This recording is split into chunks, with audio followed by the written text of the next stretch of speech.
মুসনাদে আহমদে বর্ণিত হয়েছে, নবী করিম সাল্লাল্লাহু আলাইহি সাল্লাম বলেছেন, আল্লাহ রাব্বুল আলামিন হাদিসে কুদসিতে বলেন, ইযা বতালাইতু আবদাম মিন ইবাদি মুমিনান, আমি যখন আমার কোন ঈমানদার বান্দাকে পরীক্ষায় ফেলাই, বিপদে ফেলাই, আল্লাহ বলছেন আমি যখন আমার কোন ঈমানদার বান্দাকে বিপদে ফেলি, সেই বিপদে পড়ার পর হাহুতাশ, অস্থির, গালমন্দ, ভাঙচুর এসব না করে বিপদে পড়েছে, সে এরপরে কি করে? ফাহামিদানি, সে আমার প্রশংসা করে।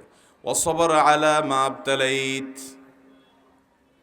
এবং তাকে যে পরীক্ষার মধ্যে ফেলেছি, তাকে যে কষ্ট দিয়েছি, তাকে যে পরীক্ষা নিচ্ছি আমি কষ্ট দিয়ে, এই জন্য সে সবর করে হাহুতাশ তো করেই না, বরং উল্টা আল্লাহর প্রশংসা করে যে আল্লাহ সুখে রাখলে যেরকম আমি খুশি, আপনার শুকর আদায় করলাম, আপনি আমাকে দুঃখে ফেলেছেন, এখনো আমি আপনার শুকর আদায় করি, আলহামদুলিল্লাহ বললাম। এইরকম যদি কোনো ইমানদার, স্ট্রং মজবুত ইমানওয়ালা, হিম্মতওয়ালা ইমানদার যদি করতে পারে, বলতে পারে, ফাইন্নাহু ইয়াকুমু মিন মাদজাহি যালিক, এইরকম অবস্থান যদি কেউ নিতে পারে যে বিপদে সে ভেঙে পড়ে না, বরং আল্লাহর উপরে সন্তুষ্ট থাকে যে আমার আল্লাহ যে হালে রেখেছেন আমি সে হালের উপরে খুশি, আলহামদুলিল্লাহ বলে মেনে নেয়, এই কাজটা করতে পারলে এই লোকটা যখন উঠে, তখন আল্লাহ রাব্বুল আলামিন তার এই সবরের বিনিময়ে তাকে সদ্য ভূমিষ্ঠ হওয়া শিশুর মতো নিষ্পাপ করে দেন। বিপদ আপদ আমাদের জীবনে আসে নাকি আসে না? সবার জীবনে কম বেশি, কিন্তু কয়জন আছেন বলেন তো একটা বিপদ আসার পরে হাসি মুখে আল্লাহ শুকর আদায় করছেন? কাজটা কিন্তু খুব সহজ কাজ না, কাজটা অনেক। এই ওয়াজ আপনাকে করতে দিলে আপনি হয়তো আমার চেয়ে তারা ভালোও পারেন বা কিছু বলতে পারবেন, কিন্তু যখন বিপদে আমরা পড়ে যাব তখন আমল করতে পারলাম কিনা সেটাই হলো বড় প্রশ্নের বিষয়। আল্লাহ আমাদের সবাইকে সেরকম সবরকারী হওয়ার তৌফিক দান করো।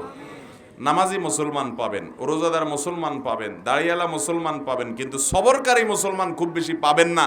হুলস্থুল, বিশেষ করে বিপদ আপদে ভেঙে পড়ে অনেকে তো আল্লাহর প্রতি নিরাশ হয়ে আল্লাহর প্রতি এমন কথা বলে যে কুফরি কালাম হয়ে যায়, ইমান থেকে খারিজ হয়ে যায়।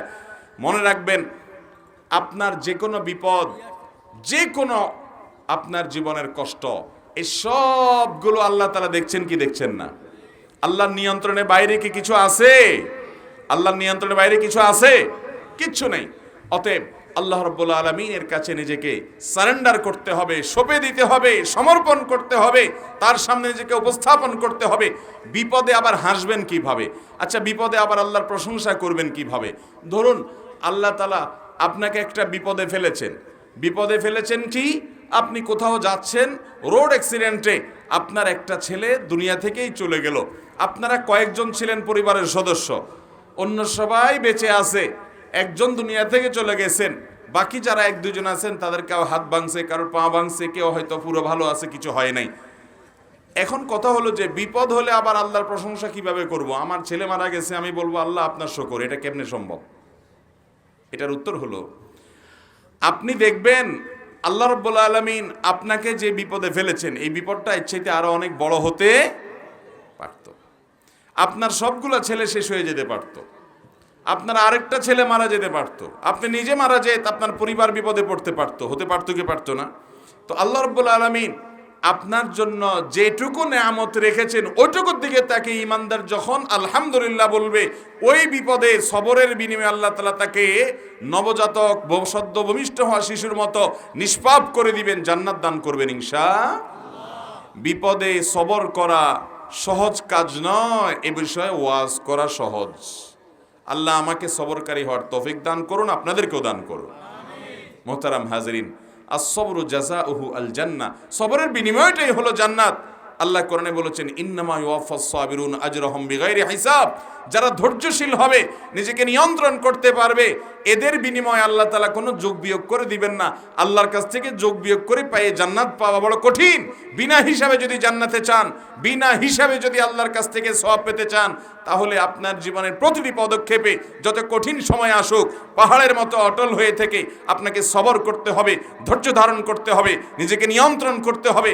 মাথা গরম করে অঘটন ঘটানো যাবে না, গালিগালাজ করা যাবে না, নিজেকে শেষ করা যাবে না, কুফরি কালাম করা যাবে না, আল্লাহর প্রতি অনাস্থা প্রকাশ করা যাবে না, নিরাশ হওয়া যাবে না। সবর এখতিয়ার করতে হবে। আস-সবরু জামিল, সবর অনেক সুন্দর জিনিস। আল্লাহ আমাদের সবাইকে সে সবরের দৌলত দান করুন। বিপদে সবর করব তো ইনশাআল্লাহ। ভাইরা আমার একটা বিপদ হয়েছে। এই বিপদটা আমার জীবনে নেয়ামত হতে পারে কি পারে না? পারে কি পারে না? এরকম বহু ঘটনা আমাদের সামনে আসে না নাই? অনেক বিপদ আছে, আমরা দেখি বিপদ, অথচ এটা উপর দিয়ে দেখতে বিপদ হলে কি হবে, এর পিছনে নেয়ামত আছে। আমরা যদি সবর করে বলতে পারি, আল্লাহ আমি নিজের জন্য চাইছিলাম এই চাকরিটা হোক, কিন্তু আপনি দিলেন না, আমি বুঝলাম আমার ফয়সালা আপনার পক্ষ থেকে, আমি নিজের জন্য এটারে ভালো মনে করছি, আপনি আমার জন্য ভালো মনে করেন নাই। মনে রাখবেন, আপনি নিজের জন্য যেটাকে ভালো মনে করছেন, আপনার রব তিনি যেটা নির্বাচন করবেন আপনার জন্য, সেটা আপনার মনে করার চাইতে আরো বেশি ভালো হবে। বুঝে আসুক আর না আসুক। একটা ঘটনা আমি এবছর চুনতি মাহফিলে বলেছিলাম, এর আগে বিভিন্ন জায়গা হয়তো বলেছি। মক্কায় একবার আমার এক পরিচিত ভাই, ওনার জীবনে একটা বড় বিপদ আসলো। বিপদ কি? বিপদ হলো, ভদ্রলোক হোটেলের ব্যবসা করে, আবাসিক হোটেলের ব্যবসা করে, আমার পরিচিত।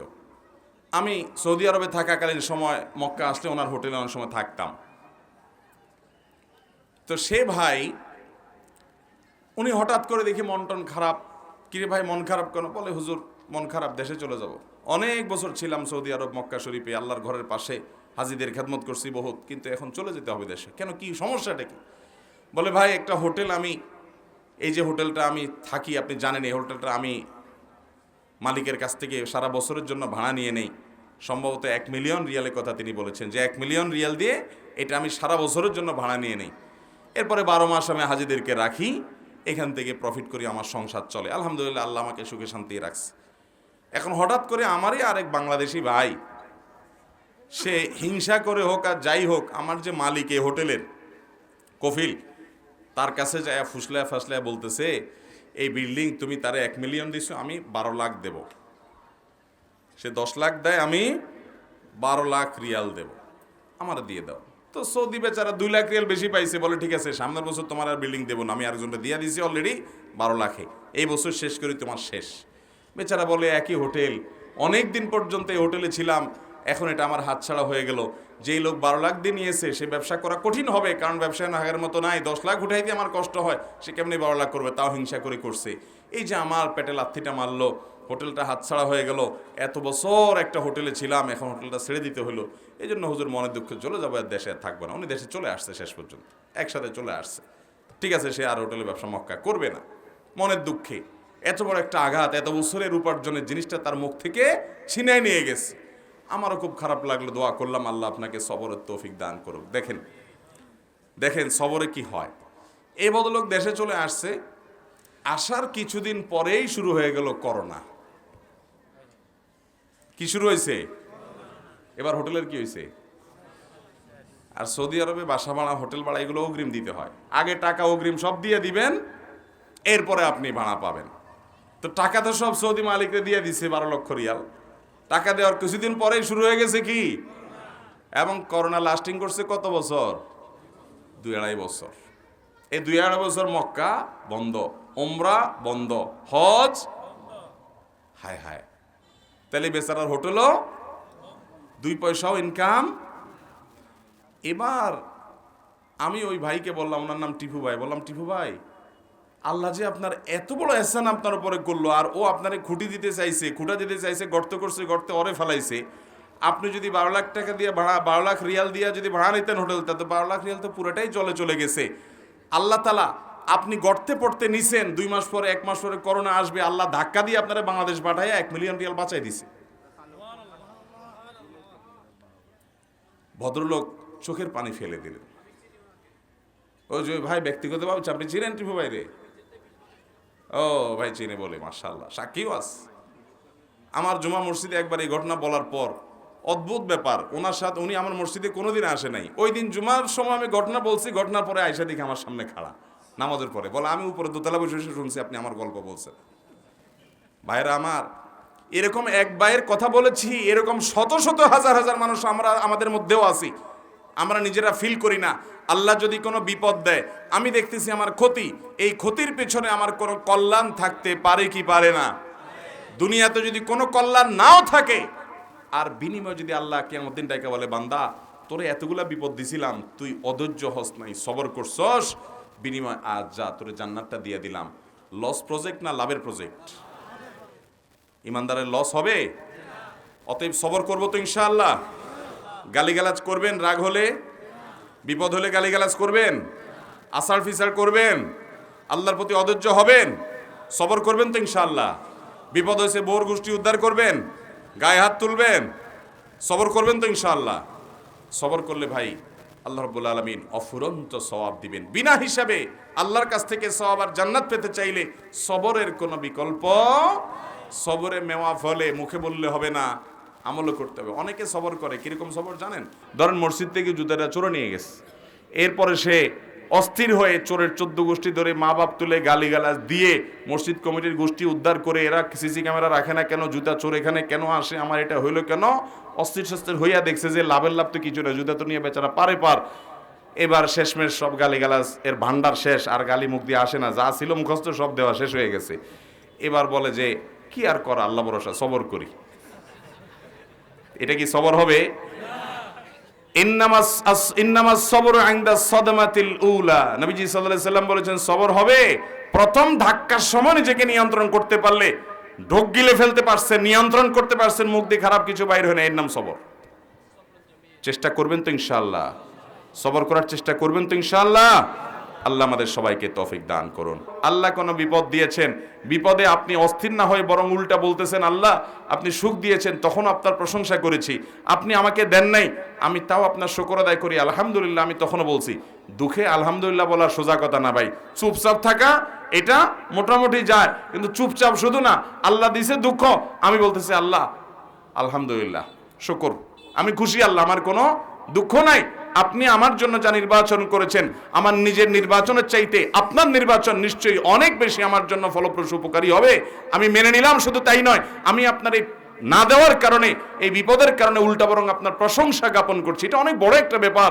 এই রকম সবর করতে পারলে আল্লাহ তাআলা সদ্য ভূমিষ্ঠ হওয়া শিশুর মতো নিষ্পাপ করে দিবেন ইনশাআল্লাহ। এর মানে আবার এটা বুঝিয়েন না যে তাহলে তো চুরি ডাকাতি 2 নম্বর, এই 3 চুরি, গম চুরি যা করছি, গীবত শেকায়েত কবিরা গুনাহ যা করছি, ওই যে সুন্দর করে ওযু করে একদিন 2 রাকাত নামাজ পড়লাম, এরপরে এভাবে আল্লাহর দিকে মনোনিবেশ করলাম, সব ভ্যানিশ হয়ে গেল, আবার 6 মাস পরে একবার করলাম, সব ভ্যানিশ হয়ে গেল, এইভাবে প্রসেস করে করে আমি জান্নাতে চললাম লাভ দিয়া। এটা আবার মনে করিয়েন না, কারণ বান্দার হক যদি নষ্ট করেন, ওইটার জন্য মানুষের হক আগে আদায় করতে হবে, এরপরে আল্লাহর কাছ থেকে মাপ পাওয়ার জন্য অন্যান্য আমলগুলো করতে হবে। কথা কি বুঝাতে পারছি? মানুষের হক মেরে থাকলে সেটার প্রায়শ্চিত্ত করার জন্য আপনার সাধারণ কোনো আমল নয়, বরং সেটা ওই ব্যক্তিটা পরিশোধ করে তারপরে এবার আল্লাহর কাছে আপনি মাপও চাইবেন, এসব আমলও করবেন। কারণ তার কাছ থেকে মাপ চাইলে শুধু মাপ হবে না, আপনি কোনো মানুষের হক নষ্ট করলে 2টা গুনাহ হয়। এক হলো ওই ব্যক্তির হক নষ্ট করলেন, আবার হলো আল্লাহর নির্দেশ লঙ্ঘন করলেন। মানুষের হক নষ্ট করতে আল্লাহ নিষেধ করেছেন, এজন্য আল্লাহর কাছেও তওবা ইস্তেগফার করতে হবে, মাপ চাইতে হবে, আবার বান্দার কাছেও মাপ চেয়ে নিতে হবে বা তার হক পরিশোধ করে দিয়ে দায় মুক্তি নিতে হবে, এরপরে আল্লাহ মাফ করবেন। আর যদি কোনো কবিরা গুনাহ, বিশেষ করে শিরক করে থাকেন, বড় কোনো কবিরা গুনাহ করে থাকেন, তাহলে সেক্ষেত্রে সেটার জন্য আল্লাহর কাছে ইস্তেগফার করবেন, ক্ষমা প্রার্থনা করবেন, পাশাপাশি এই সমস্ত আমলগুলো করবেন। এরকম বহুবিধ প্রচেষ্টা যখন থাকবে ভাইরা আমার, ওই যে শুরুতে বলেছি, কিয়ামতের ময়দানে আল্লাহর কাঠগড়ায় আসামি হিসেবে দাঁড়াতে হবে না। পাপাচার যেগুলো করেছি না করেছি আমরা, সেগুলোকে পরিচ্ছন্ন করে আল্লাহর কাছ থেকে এগুলোকে নিষ্পত্তি করিয়ে নিয়ে তারপরে আল্লাহর সঙ্গে সাক্ষাৎ করার চেষ্টা করব ইনশাআল্লাহ। আল্লাহ তাআলা আমাকে, আপনাকে, আমাদের সবাইকে দুনিয়া থেকে যাওয়ার আগে বাবারা, ভাইয়েরা, কখন নাকের ডগা থেকে নিঃশ্বাস বন্ধ হয়ে যায় জানি না। কেউ জানেন কখন নিঃশ্বাস বন্ধ হবে? জানেন হায়াত কখন শেষ হবে? জানেন? তাহলে সর্ব অবস্থায় নিজের প্রোফাইলটাকে, সর্বাবস্থায় নিজের আমল নামাটাকে গুনাহমুক্ত করার জন্য ইস্তেগফার, তওবা, এই সমস্ত আমল, অন্যান্য গুনাহ মাফ, মুকাফফিরাতুজ যুনুব যেগুলো আছে, গুনাহ মাফের যে আমল আছে, সে আমলগুলো বেশি বেশি করে, ঘন ঘন করে, সকাল বিকাল সাইয়্যিদুল ইস্তিগফার পড়ে, রাতে সাইয়্যিদুল ইস্তিগফার পড়ে, সারাদিন ঘন ঘন ইস্তিগফার করে, আমলগুলো করে, একের পর একটু পর পর নিজের প্রোফাইলটাকে আপডেট করে, পরিচ্ছন্ন করে আল্লাহর কাছে যাব, যাতে কোনো পাপের বোঝা মাথায় নিয়ে কিয়ামতে দাঁড়াতে না হয়। আল্লাহর কাছে সেভাবে যাওয়ার চেষ্টা করব চেষ্টা করব তো ইনশাআল্লাহ। গুনাহ করব না আর তওবা ছাড়ব না, ইস্তেগফার তওবা অনবরত করব, গুনাহ থেকে হাজার মাইল দূরে থাকব।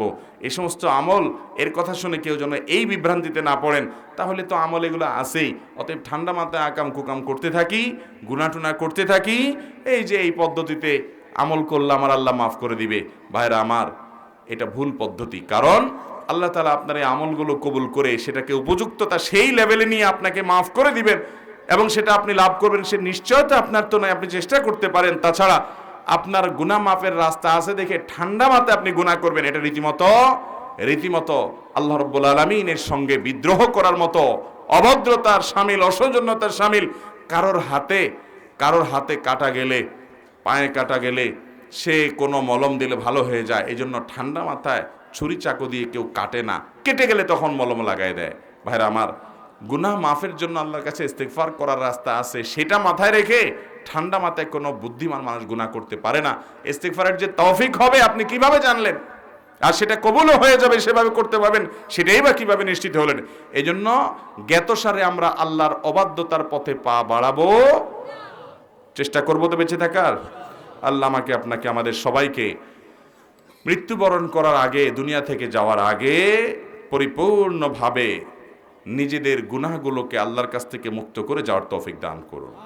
আল্লাহর কাছ থেকে এগুলোর মাপ নিয়ে পরিচ্ছন্ন করে সদ্য ভূমিষ্ঠ হওয়া শিশুর মতো নিষ্পাপ হয়ে আমাদের সবাইকে আল্লাহ তাআলা তারপর দুনিয়া থেকে যাওয়ার তৌফিক দান করুন। জাযাকুমুল্লাহু খায়রা ওয়া আখিরু দাওয়ানা আনিল হামদুলিল্লাহি রাব্বিল আলামিন।